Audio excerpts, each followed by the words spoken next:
여러분, 혹시 이런 생각을 해본 적이 있으신가요? 매일 혈압약을 먹는 것이 정말로 혈관을 더 건강하게 만들어줄까? 만약 약이 완벽한 해결책이라면 왜 매년 여전히 수백만 명이 혈관 질환으로 쓰러질까요? 그리고 왜 어떤 사람들은 수십 년 동안 약을 먹어도 혈압이 여전히 들쭉날쭉할까요? 오늘 저는 많은 사람들을 놀라게 할 수 있는 한 가지 사실을 말씀드리고자 합니다. 바로 세 사람 중 한 사람은 혈관 질환으로 목숨을 잃는다는 것입니다. 이 숫자는 단순한 수치가 아니라 우리 모두에게 울리는 경고의 종입니다. 특히 제가 만난 70세 이상의 환자들 중 10명 중 8명은 이미 심각한 혈관 문제를 가지고 있었습니다. 만약 여러분이 제가 지금부터 드릴 말씀을 끝까지 듣지 않으신다면 여러분의 혈관은 의사들이 좀처럼 알려주지 않는 시한폭탄처럼 계속해서 나빠질 수 있습니다. 저는 내과 의사로서 40년 넘게 수천 명의 환자를 진료하며 알게 되었습니다. 혈압약은 단지 팔에서 측정되는 혈압 수치를 일시적으로 낮출 뿐 몸속 혈관 상태는 오히려 더 나빠질 수도 있다는 사실을요. 당뇨약도 마찬가지입니다. 그것은 단순히 혈당을 인위적으로 낮출 뿐 근본적인 원인인 인슐린 저항성을 해결하지 못합니다. 이런 약들은 갈라진 벽에 칠한 페인트와 다를 바 없습니다. 겉으로는 괜찮아 보일 수 있지만 안쪽에서는 그 균열이 점점 넓어지며 매일 구조를 무너뜨리고 있습니다. 더 위험한 것은 약을 먹으면서도 여전히 해로운 음식을 계속 섭취한다면 막힌 병이에 계속 물을 내리는 것과 같아서 결국 언젠가는 넘쳐 흐를 수밖에 없다는 것입니다. 그렇기 때문에 오늘 영상에서는 당뇨나 고혈압 환자라면 절대로 먹지 말아야 할 5가지 음식을 여러분께 알려드리려 합니다. 40년의 경험을 가진 의사로서 이런 내용을 공개적으로 말씀드리는 경우는 드물지만 이제는 더 이상 침묵할 수 없습니다. 여러분이 곧 듣게 될 이야기는 아마 충격적일 것이며 그 정체는 바로 여러분의 일상 식단 속에 숨어 있습니다. 저는 진심으로 이 나눔이 누군가의 혈관과 건강을 지켜주는 데 도움이 되기를 바랍니다. 지금 구독, 좋아요, 알림 설정을 눌러주신다면 이 소중한 정보를 더 많은 사람들에게 전할 수 있을 것입니다. 진료실에서 제가 아주 자주 받는 질문 중 하나는 이것입니다. 선생님, 제가 고기를 끊으면 콜레스테롤이 내려가나요? 저는 항상 이렇게 대답합니다. 고기보다 훨씬 더 위험한 음식들이 있습니다. 오늘 저는 경기도 수원에 사는 올해 78세의 이순자 할머니 이야기를 들려드리고자 합니다. 할머니는 무려 30년 동안 철저하게 채식을 하셨습니다. 고기는 전혀 먹지 않았고 생선도 거의 드시지 않았습니다. 그런데도 할머니의 콜레스테롤 수치는 290을 넘었고 혈관 나이는 실제 나이보다 무려 20년 이상 높게 나왔습니다. 그 주된 원인은 바로 할머니가 자주 드셨던 5가지 음식 때문이었는데 지금부터 그것을 말씀드리겠습니다. 첫 번째로 절대 피해야 할 음식은 바로 트랜스 지방입니다. 이 트랜스 지방은 우리가 무심코 먹는 빵, 과자, 마가린이나 쇼트닝이 들어간 케이크에 숨어 있습니다. 특히 편의점에서 파는 생크림 케이크, 도넛, 머핀은 그야말로 트랜스 지방 창고라고 할 수 있습니다. 미국 하버드 대학이 20년간 진행한 연구에 따르면 이 지방은 좋은 콜레스테롤을 파괴하는 동시에 나쁜 콜레스테롤을 2배로 증가시킨다고 합니다. 거기서 끝나는 것이 아니라 혈관벽에 염증을 일으켜 동맥경화를 훨씬 빠르게 촉진합니다. 쉽게 말해 우리의 혈관이 낡아서 녹슨 수도관처럼 점점 딱딱해지고 유연성을 잃어버리는 것입니다. 저는 78세 박종수 어르신을 떠올립니다. 고기는 전혀 드시지 않았지만 매일 케이크 2조각만으로도 혈중 콜레스테롤이 급격히 치솟았습니다. 이것이 바로 트랜스 지방이 혈관을 서서히 약화시키는 수문적임을 보여주는 명확한 증거입니다. 두 번째 위험한 음식은 바로 액상당입니다. 이것은 탄산음료, 병에 든 과일 주스, 에너지 음료 속에 들어 있습니다. 일반 설탕과 달리 액상당은 체내에 들어오면 간에서 바로 중성지방으로 바뀝니다. 그 결과 혈중 지방이 급격히 올라가면서 조용히 진행되지만 매우 위험한 이상지질혈증을 유발합니다. 여러분은 아마 놀라실지도 모릅니다. 오렌지 주스 한 잔에 오렌지 6개의 분량의 당이 들어있다는 사실을 말입니다. 이때는 섬유질이 모두 제거된 상태라 농축된 당분만이 혈액을 직접 공격하게 됩니다. 많은 사람들이 여전히 주스를 건강식으로 착각합니다. 하지만 실제로는 지방간과 고지혈증으로 가는 가장 빠른 지름길입니다. 저는 서울 강남구에 사는 69세 최영자 할머니의 사례를 기억합니다. 할머니는 소식하고 기름진 음식을 거의 드시지 않았지만 혈중 중성지방 수치가 무려 450까지 올랐습니다. 알고 보니 매일 오렌지 주스 2잔과 포도 주스 1잔을 꾸준히 마시고 계셨습니다. 건강에 좋을 거라 믿고 마신 그 음료들이 사실은 혈관을 조용히 망가뜨리는 주범이었던 것입니다. 다음으로 해로운 음식은 정제 탄수화물입니다. 이것은 우리가 너무나 익숙한 음식들, 즉 흰쌀밥, 흰빵, 국수, 떡 같은 것들입니다.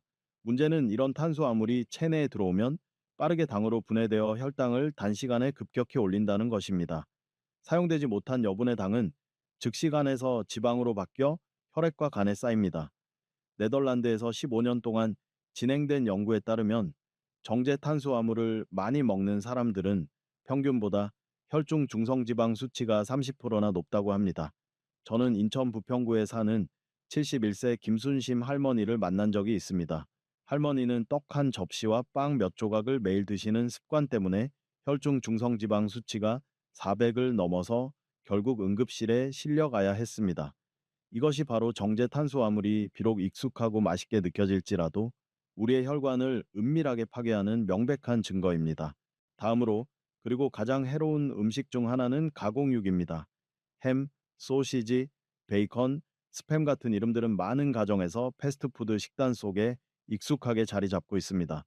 그러나 세계보건기구 WHO의 자료에 따르면 이 식품군에는 다량의 소금, 첨가물, 숨은 당분이 들어있을 뿐만 아니라 특히 발암 가능 물질로 분류되는 아질산염이 포함되어 있습니다. 이런 음식을 섭취하면 혈중 콜레스테롤 수치가 높아질 뿐만 아니라 첨가물들이 혈관을 보호하는 방패역 역할을 하는 내피세포를 직접적으로 손상시킵니다. 아침마다 햄이나 베이컨을 먹는 습관이 있는 분들에게 진심으로 말씀드립니다.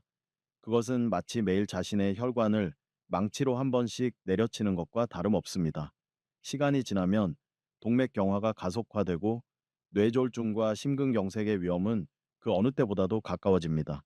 다섯 번째 음식은 소금이 지나치게 많은 음식입니다.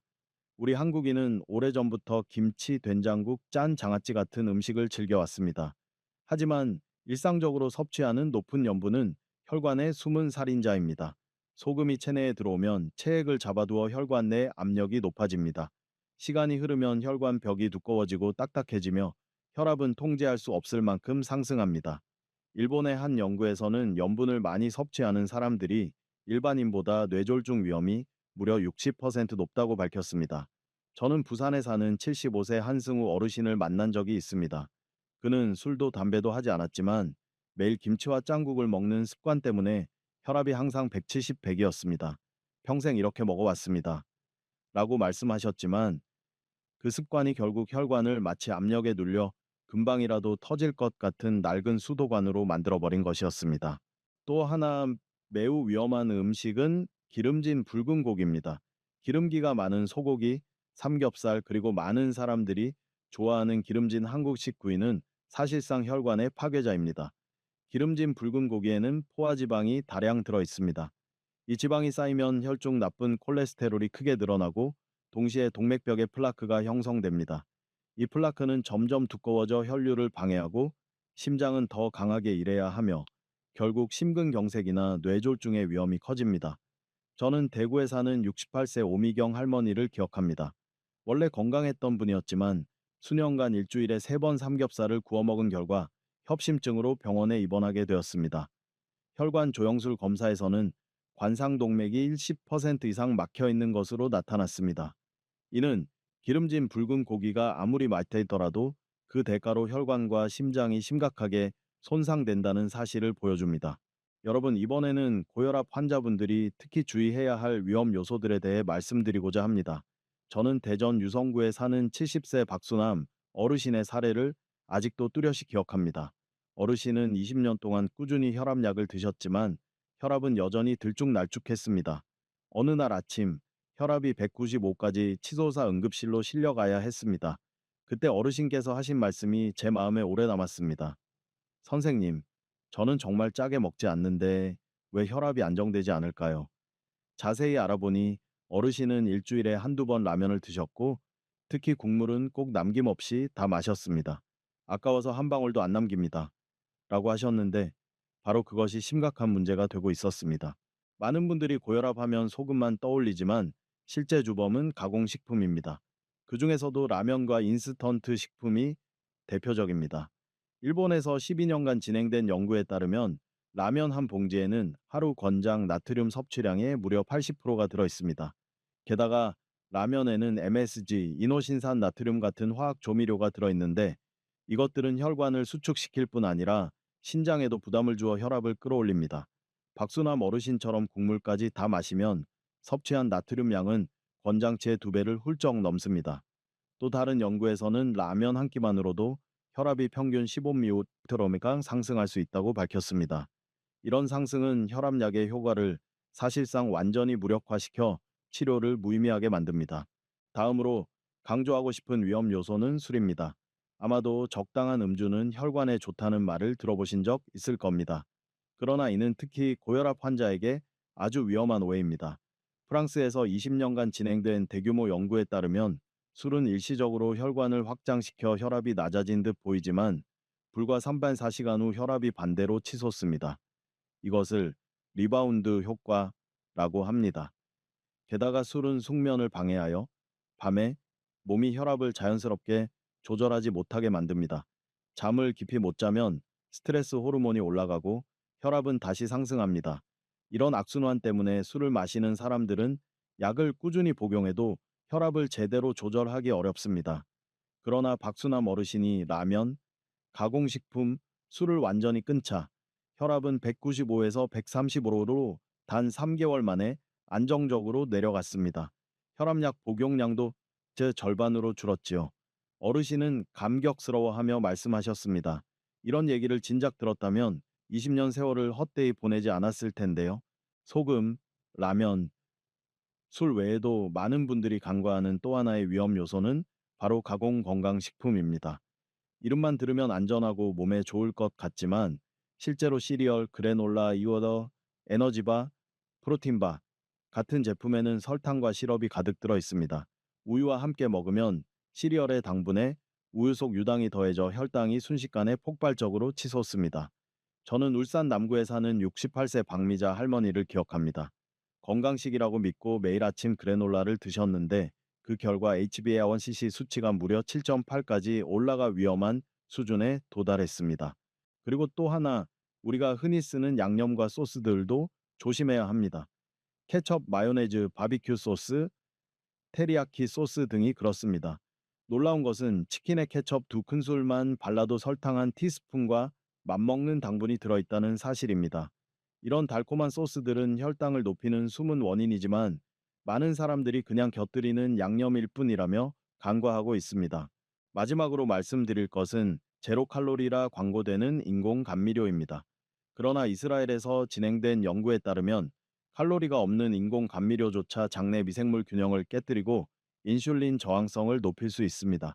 아스파탐, 수크랄로스 같은 성분은 이름은 낯설게 들리지만 실제로는 코카콜라 제로, 무가당 인스턴트 커피, 다이어트 요거트 등 일상 속에서 흔히 접하고 있습니다.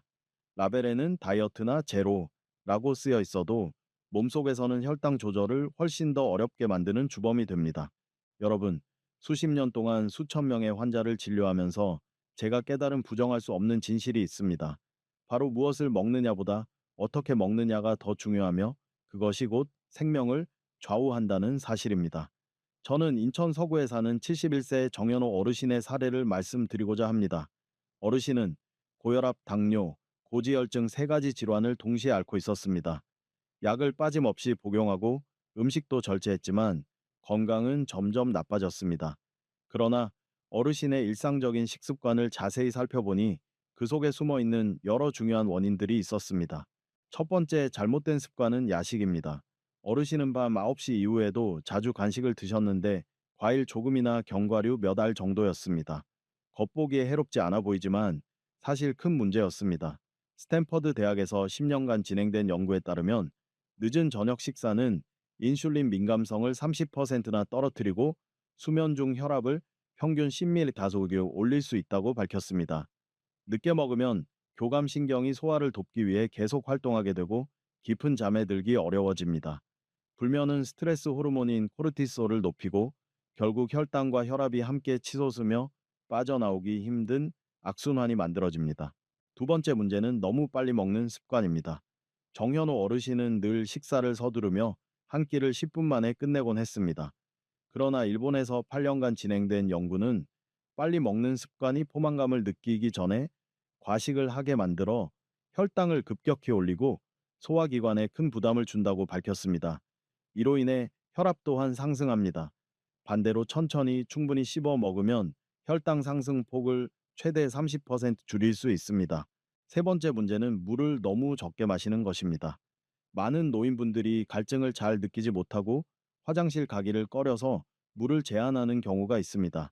그러나 수분이 부족하면 혈액이 끈적해지고 심장은 온몸으로 혈액을 내보내기 위해 더 많이 일해야 합니다. 그 결과 혈압은 높아지고 혈관은 더 큰 압박을 받습니다.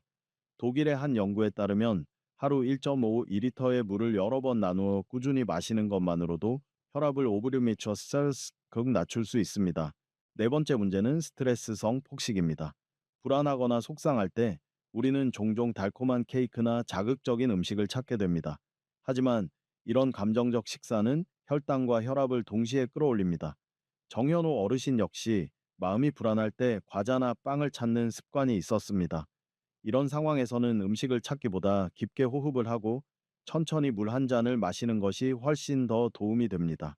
다섯 번째 문제는 불규칙한 식사 시간입니다. 어떤 날은 아침을 8시에 또 어떤 날은 10시에 먹고 가끔은 아예 거르는 날도 있었습니다. 이렇게 일정하지 않은 생활은 우리 몸의 생체 리듬을 깨뜨립니다. 우리 몸은 안정적인 패턴을 좋아합니다. 식사 시간이 일정하면 인슐린 분비도 안정되고 혈당과 혈압 역시 훨씬 더 잘 조절됩니다. 여섯 번째 문제는 TV를 보거나 휴대폰을 사용하면서 식사하는 습관입니다. 저는 경상남도 창원에 사는 76세 김순자 할머니를 기억합니다. 예전에는 자녀 손주들과 함께 살 때 식탁에 둘러앉아 대화를 나누며 즐겁게 식사하셨습니다. 하지만 혼자 살게 된 후에는 주로 드라마를 보면서 식사를 하셨습니다. 주의가 분산되면 뇌가 포만감을 제대로 인식하지 못해 과식으로 이어집니다. 동시에 드라마 내용에 따라 긴장하거나 감정이 흔들리면 스트레스 호르몬이 올라가 소화가 방해되고 결국 혈당이 점점 조절되지 않게 됩니다. 놀라운 점은 정현호 어르신이 이러한 습관들을 하나씩 꾸준히 고쳐나가자 기대 이상의 결과가 나타났다는 것입니다. 혈압은 165에서 130으로, 혈당은 185에서 120으로, 콜레스테롤은 265에서 185로 내려갔습니다. 하지만 여러분, 여기서 가장 중요한 것은 아직 따로 있습니다. 다음 부분에서 저는 이 해로운 습관들을 근본적으로 고칠 수 있는 누구나 쉽게 실천할 수 있는 현실적이고 단순한 해결책을 알려드리겠습니다. 만약 지금 멈춘다면 자신의 건강을 바꿀 수 있는 중요한 기회를 놓치게 될지도 모릅니다. 여러분, 지금까지 저는 피해야 할 음식과 습관들에 대해 말씀드렸습니다. 이제는 무엇을 먹어야 하고 또 어떻게 먹어야 몸이 진정으로 건강해지는지에 대해 구체적으로 말씀드리고자 합니다. 이것은 제가 50년 넘게 수천 명의 환자를 진료하며 직접 검증한 방법입니다. 실제로 이 습관을 제대로 실천한 환자들 중 90% 이상이 약 복용을 줄였고 일부는 아예 중단할 수 있었습니다. 우선 아침 식사부터 시작해야 합니다. 아침에 일어나자마자 따뜻한 물 한 잔을 천천히 마시는 것이 좋습니다. 밤새 걸쭉해진 혈액을 묽게 해주기 때문입니다. 아침 식사는 달걀 하나와 채소로 시작하는 것이 가장 좋습니다. 시금치, 케일, 청경차에 등을 엑스트라 버진 올리브 오일에 살짝 볶아 드시고 여기에 아보카도 반 개 또는 소량의 견과류를 곁들이면 좋습니다. 이런 좋은 지방은 혈관 염증을 줄이고 포만감을 오래 유지시켜 줍니다. 탄수화물이 필요하다면 소량의 오트밀이나 퀴노아를 선택하시고 절대 흰쌀밥이나 흰빵으로 아침을 시작하지 마십시오. 그것들은 혈당을 급격히 올리기 때문입니다. 점심에는 현미밥이나 잡곡밥 반 공기에 등푸른 생선을 곁들이는 것이 좋습니다. 고등어, 청어, 꽁치 같은 생선은 오메가3 지방산이 풍부해 혈관을 보호하고 염증을 줄이는 효과가 있습니다. 하버드 대학의 20년 연구에 따르면 주 2회 이상 등푸른 생선을 먹는 사람은 심혈관 질환 위험이 최대 36% 낮았습니다. 생선과 함께 다양한 색깔의 채소, 예를 들어 브로콜리, 당근, 양배추, 파프리카 등을 들기름이나 올리브 오일과 함께 섭취하면 더욱 좋습니다. 국이 있다면 맑은 국을 선택해 국물은 조금만 드시고 건더기에 집중하는 것이 혈관에 훨씬 부담이 적습니다. 오전이나 오후에 출출할 때는 케이크나 주스 대신 무염 견과류, 한 줌이나 삶은 달걀 하나를 드시는 것이 좋습니다. 과일을 먹고 싶을 때는 사과나 배 반 개 정도를 껍질째 꼭꼭 씹어 드십시오. 이렇게 해야 섬유질을 최대한 활용할 수 있습니다. 절대로 과일 주스나 말린 과일은 피해야 합니다. 그것들은 혈당을 급격히 치솟게 만듭니다. 저녁 식사는 하루 중 가장 가볍게 하는 것이 좋습니다. 단백질은 생선이나 두부로 챙기고 신선한 채소를 샐러드나 무침으로 충분히 곁들이십시오. 탄수화물은 최소화하고 가능하다면 아예 줄이시는 것이 좋습니다. 저녁 7시 이후에는 물이나 연한 차 이외에는 아무것도 드시지 않는 것이 원칙입니다. 이 원칙만 잘 지켜도 혈당과 혈압이 놀라울 정도로 안정되는 것을 느끼실 수 있을 것입니다. 또 한 가지 많은 분들이 모르는 중요한 비밀이 있습니다. 바로 먹는 순서입니다. 먼저 채소를 먹고 그 다음 단백질을 먹은 후 마지막에 탄수화물을 드십시오.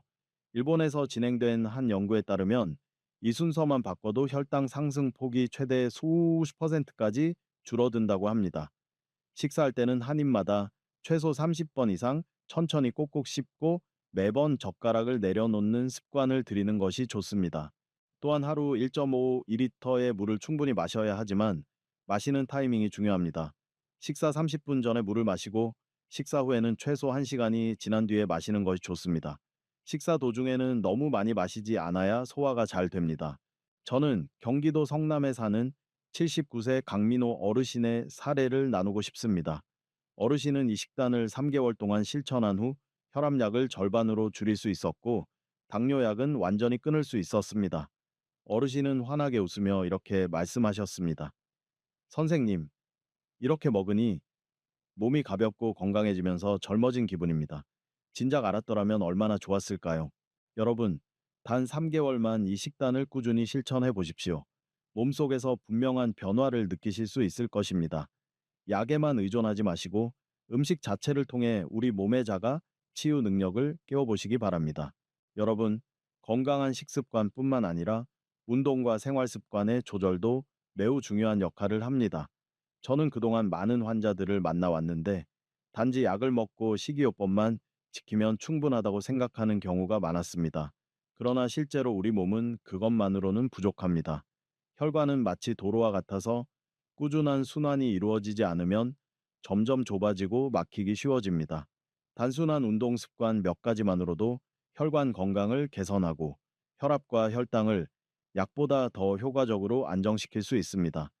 예를 들어 발뒤꿈치 들기 운동 같은 것이 그렇습니다. 저는 대구에 사는 73세 이경자 할머니의 사례를 말씀드리고 싶습니다. 할머니는 발이 자주 붓고 혈압은 늘 160 정도였으며 다리가 무겁고 밤에는 숙면을 취하지 못하셨습니다. 제가 발뒤꿈치 들기 운동을 매일 하도록 권한 후 불과 2달 만에 혈압이 135로 내려가고 발 부종이 줄어들었으며 잠도 깊게 잘 수 있게 되었습니다. 할머니는 저에게 이렇게 말씀하셨습니다. 그냥 서서 발뒤꿈치 몇 분 들었다 내렸을 뿐인데 몸이 훨씬 가볍고 예전과는 완전히 다릅니다. 이것은 복잡한 운동이나 비싼 장비가 없어도 작은 습관 하나가 큰 변화를 만들어낼 수 있다는 것을 보여줍니다. 발뒤꿈치 들기 운동은 아주 간단합니다. 똑바로 서서 두 발을 나란히 두고 발뒤꿈치를 최대한 높이 들었다가 2초간 유지한 후 천천히 내리면 됩니다. 이 동작을 23시회 반복하고 하루 3-5세트 정도 하면 좋습니다. 균형 잡기가 어렵다면 의자나 벽을 가볍게 잡고 하시면 됩니다. 단 몇 분의 발뒤꿈치 운동으로도 종아리 근육이 수축하며 혈액을 심장으로 되돌려 보내는 펌프 역할을 해줍니다. 이것은 심장을 보조하는 제2의 펌프로 불리며 혈액순환을 돕고 혈관 압력을 낮추며 혈전 형성 위험도 줄여줍니다. 발뒤꿈치 운동 외에도 매일 걷기 습관을 들이시는 것이 좋습니다. 빠르게 멀리 걸을 필요는 없습니다. 하루 20-30분 정도 천천히 야외를 걸어도 충분합니다. 이렇게 하면 행복 호르몬이 분비되어 스트레스가 줄고 심장 박동이 안정됩니다. 가능하다면 나무가 많은 길, 공기가 맑은 곳을 선택하십시오. 걷는 동안 호흡에 집중하며 깊게 들이마시고 천천히 내쉬면 한 걸음 한 걸음마다 몸이 가벼워짐을 느낄 수 있습니다. 여러 연구 결과 주 5일 걷기를 실천하는 것만으로도 심근경색 위험을 30% 줄일 수 있다고 합니다. 운동뿐만 아니라 생활 습관도 건강에 직접적인 영향을 미칩니다. 먼저 수면에 신경 써야 합니다. 우리의 몸은 잠을 자는 동안 회복되도록 설계되어 있습니다. 하지만 많은 노인분들이 잠을 깊게 이루지 못하거나 자주 깨거나 너무 일찍 일어납니다. 저는 환자들에게 밤 11시 이전에 잠자리에 들어 7시간 이상 자도록 권장합니다. 잠들기 전에는 스마트폰이나 TV를 오래 보지 말고 대신 가벼운 책을 읽거나 잔잔한 음악을 듣는 것이 좋습니다. 충분히 잘 자면 스트레스 호르몬인 코르티솔이 낮아져 혈압과 혈당이 안정됩니다. 또 하나 아주 작지만 중요한 습관이 심호흡입니다. 매일 몇 분만이라도 조용히 앉아 눈을 감고 코로 깊게 들이마신 뒤 3초간 숨을 멈추고 입으로 천천히 내쉬는 연습을 하십시오. 단 10회만 반복해도 몸이 확연히 이완되는 것을 느낄 수 있습니다. 과학적으로도 규칙적인 심호흡은 뇌에 산소 공급을 늘리고 심장 박동을 낮추며 혈관을 유연하게 만든다는 것이 증명되었습니다. 저는 늘 환자들에게 이렇게 말합니다. 올바른 한 번의 호흡은 자연이 우리에게 준 가장 값진 무료약입니다. 또한 여러분은 스트레스를 잘 관리하는 것이 필요합니다. 50세 이후가 되면 누구나 가족, 자녀, 경제, 건강에 대한 걱정이 생기기 마련입니다. 하지만 스트레스가 오래 지속되면 스트레스 호르몬이 높아져 혈압이 상승하고 혈관이 손상됩니다. 저는 환자들에게 종종 취미를 가져보라고 권합니다. 예를 들어 화초를 가꾸거나 반려동물을 돌보거나 단순히 친구들과 대화를 나누는 것도 좋습니다. 이런 활동들이 마음을 편안하게 하고 몸도 함께 건강해집니다. 또 하나 중요한 것은 적정 체중을 유지하는 것입니다. 많은 분들이 나이가 들면 체중은 신경 쓰지 않아도 된다고 생각하지만 실제로 체내 과잉 지방은 심혈관에 큰 부담을 줍니다. 체중을 단 5%만 줄여도 뇌졸중과 심근경색의 위험이 크게 감소합니다. 따라서 과학적인 식단과 가벼운 운동을 병행하여 체중을 안정적으로 유지해야 합니다. 저는 다시 한번 물 마시는 습관을 강조하고 싶습니다. 앞서 말씀드렸듯이 나이 든 분들은 갈증을 잘 못 느끼지만 그렇다고 해서 몸에 물이 필요 없는 것은 아닙니다. 수분이 부족하면 혈액이 끈적해지고 혈관에 더 큰 압력이 가해지며 심장도 더 많이 일해야 합니다. 따라서 하루 1.5리터 정도를 여러 번 나누어 규칙적으로 마시는 것이 중요합니다. 작은 물병을 옆에 두고 수시로 마시는 것도 좋은 방법입니다. 일부 환자들은 운동이 오히려 피곤하게 만든다고 걱정합니다. 그러나 사실은 가벼운 운동이 몸을 더 건강하게 하고 숙면을 돕고 정신을 더 긍정적으로 만들어줍니다. 수원에 사는 78세 신동호 어르신은 예전에는 피곤할까봐 거의 집안에서만 지내셨습니다. 하지만 매일 발뒤꿈치 들기 운동과 15분 걷기를 시작한 후 단 2개월 만에 혈압이 170에서 140으로 내려갔습니다. 어르신은 기쁘게 말씀하셨습니다. 10살은 젊어진 기분입니다. 이제는 손주들과 놀아도 숨이 차지 않습니다. 여러분, 건강은 거창한 것에서 오는 것이 아니라 매일 꾸준히 실천하는 작은 습관에서 비롯됩니다. 발뒤꿈치 들기, 걷기, 심호흡, 충분한 수면, 충분한 수분 섭취. 이것이 바로 혈관과 심장, 그리고 온몸을 지키는 단순하면서도 지속 가능한 비결입니다. 저는 진심으로 여러분이 오늘부터 바로 시작하시기를 바랍니다. 몇 분만 발뒤꿈치를 들어 올려보거나 물 한 잔을 더 마시거나 집 주변을 한 바퀴 걸어보십시오. 작은 걸음들이 모여 큰 변화를 만들어냅니다. 단 몇 달 후 여러분은 더 이상 약에만 의존하지 않고 건강한 생활 습관으로 스스로의 건강을 지키고 회복할 수 있다는 것을 깨닫게 될 것입니다. 이제 오늘 제가 여러분께 나눈 중요한 내용을 정리해 드리겠습니다. 고지혈증 환자는 반드시 트랜스 지방, 액상당, 정제 탄수화물, 가공육, 그리고 소스나 가공식품에 숨어 있는 당분을 피해야 합니다. 고혈압 환자의 가장 큰 적은 라면, 젓갈류와 소금이 많은 냉동식품, 술, 그리고 우리가 잘 모르는 숨은 당분입니다. 당뇨 환자는 특히 정제 곡물, 전분이 많은 뿌리채소, 과일 주스, 가공 건강식품, 소스류, 그리고 제로 칼로리라 광고되는 인공 감미료에 각별히 주의해야 합니다. 그뿐만 아니라 저는 모든 혈관 질환 환자들이 생활 습관을 근본적으로 바꿔야 한다는 점을 강조했습니다. 야식, 빠른 식사, 물을 너무 적게 마시는 습관, 스트레스를 먹는 것으로 풀어내는 습관, 불규칙한 식사 시간, 혹은 식사 중 다른 일을 하는 습관 등은 겉보기에 사소해 보일지 몰라도 사실은 혈관을 조용히 파괴하는 요인들입니다. 이런 습관들을 바꾸지 않는다면 약물도 오래도록 큰 도움이 되기 어렵습니다.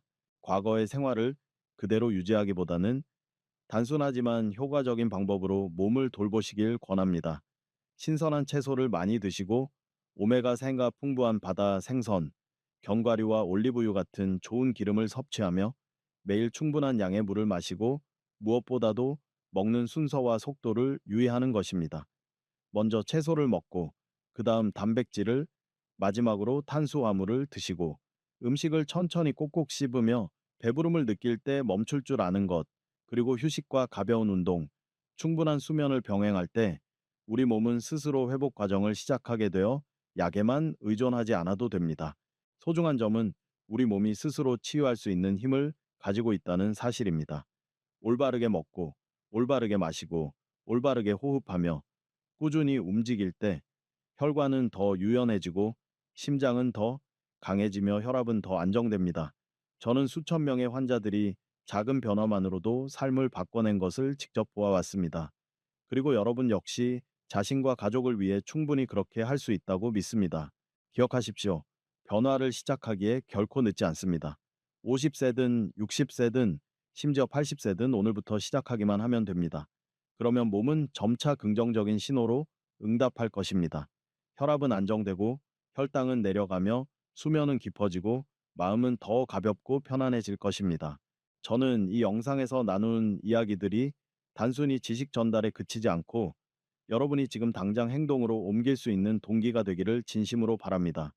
또한 이 메시지가 더 많은 사람들에게 전해지길 소망합니다.